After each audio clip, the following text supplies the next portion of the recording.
basically in October or September, October, God was really putting it on my heart, our heart as a base, and just this burning for what was going on with the refugee crisis, and I just felt like God just put a burning in my heart, and I was like, okay, God, what do we do?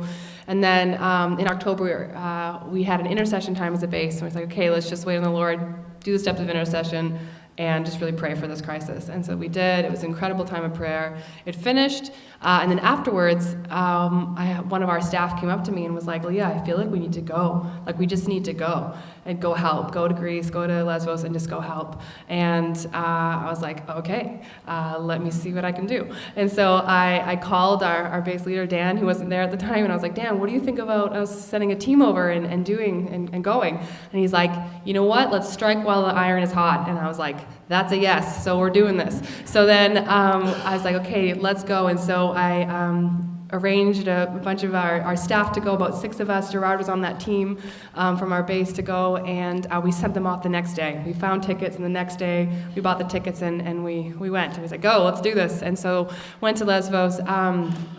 And they went for it, and they started going for it over there. For me, like, I was looking up all the information to send a team, right? Like, trying to be a good, base leader, getting them all coordinated and getting them going, right?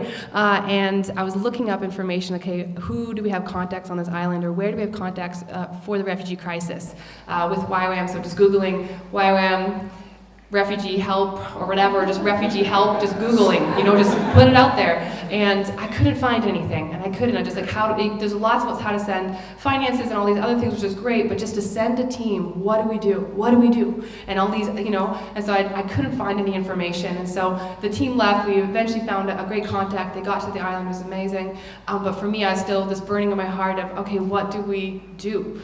All these other bases around the world, when they're going to Google like me, I'm not the only one who Googles, and is going to type in, YWAM, refugee help or something out there, and we need to get it available, because as soon as the team landed there, they're like, Leah, we need more help. And Gerard was emailing me like, Leah, we need more teams. We need more volunteers. We need more help over here in different places. And I was like, okay, let's do this. And so I felt like God was like, create a website. I'm not a website designer. He's like, create flyers. I don't do that. And God said, just do it. And so with some help and awesome, easy websites, we made one. We made a website, got flyers out, and just put it out online. Just, let's just see what happens.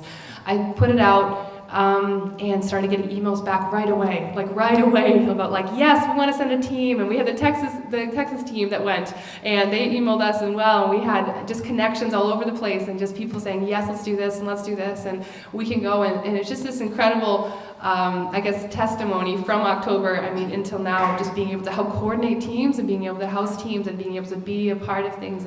And just for me, my testimony is just from hearing God, let's just put something out there and see what happens, and then start the coordination. So it's, just the behind the scenes testimony, but an incredible testimony of just being obedient to God. Let's get out there, let's hear Him and go for it, and just developing it from there. So the chaos part, like Lynn was talking about, that was it. That's the chaos. And now we're coming into the organized, hopefully more part of it all. And it's just been an incredible story, a great journey. So that's our story.